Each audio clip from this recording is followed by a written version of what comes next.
Van Milli Eğitim Müdürlüğü son dönemlerde üyelerimize karşı artık sistematik olduğunu düşündüğümüz ayrımcı uygulamalar içerisindedir. Diğer taraftan kendilerine yakın Eğitim Birsen üyelerine ise çeşitli ayrıcalıklar tanıyarak bir çifte standart oluşturmaktadır. Tüm eğitim emekçilerine karşı tarafsızlık ve eşitlik iradesini kaybetmiş, Eğitim Birsen'den aldığı talimatlara göre hareket eden Van İl Milli Eğitim Müdürlüğü'nde son süreçte ciddiyetten uzak, lakayt bir şekilde keyfi atamaların yapıldığı, göstermelik soruşturmalarla kimi idareci, öğretmen ve personelin ödüllendirildiği ya da cezalandırıldığı bir yönetim anlayışı, atama şekli benimsenmiş durumdadır. Normu boş olan kimi okul idarelerine malum sendikanın talepleri doğrultusunda görevlendirmeler yapılmaktadır. Örneğin Edremit Şehit Yusuf Turgut İlkokulu Müdürlüğü'nde İpek Yolu Turgut Reis İlkokulu Müdürü geçici olarak görevlendirilmiş ve bu okulun boşalan müdürlük görevine başka biri görevlendirilmiştir. Okul müdürü ücretsiz izinde olan İpek Yolu Senpaş İlkokulu'na müdürlüğe vekalet edecek müdür yardımcıları olmasına rağmen Tuşba ilçesinden eğitim birsenli bir öğretmen görevlendirilmiştir. Bu tarz görevlendirmelere onlarca örnek bulunmaktadır. Yapılan soruşturmalar sonucunda birçok idareci ve öğretmenin görev yeri değiştirilmektedir.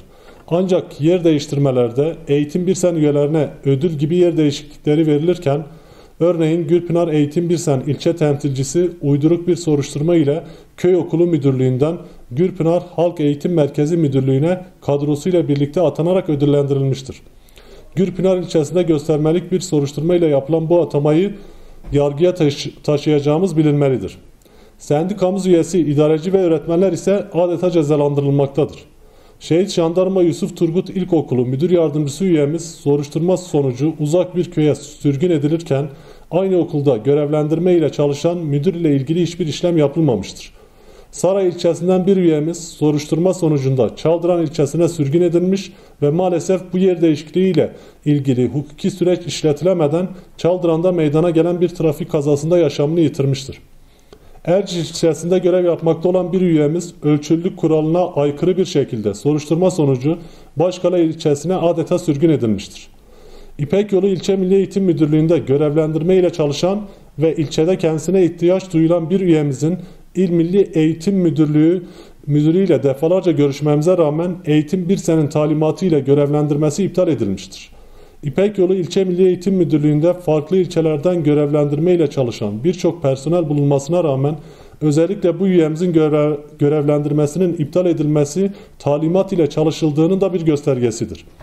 Özellikle merkez ilçelerde idareci olarak görevlendirilenlerin sendikalarına bakıldığı zaman bu örnekler çoğaltılabilir ve İl Milli Eğitim Müdürlüğü'nün kimlerin talimatlarına göre hareket ettiği daha net anlaşılabilir. Eğitim Birsen İl Müdürü gibi davranan Van İl Milli Eğitim Müdürü ve kimi ilçe milli eğitim müdürlerini bu keyfi ve gayri ciddi uygulamalardan vazgeçmeye, herkese adil ve eşit bir şekilde davranmaya, mevzuattaki kimi açıkları, kimi idareci ve öğretmenleri kayırmak ya da cezalandırmak için kullanmamaya, bütün idarecileri mevzuata uygun ve kamuda tarafsızlık ve eşitlik ilkelerine uygun hareket etmeye davet ediyoruz.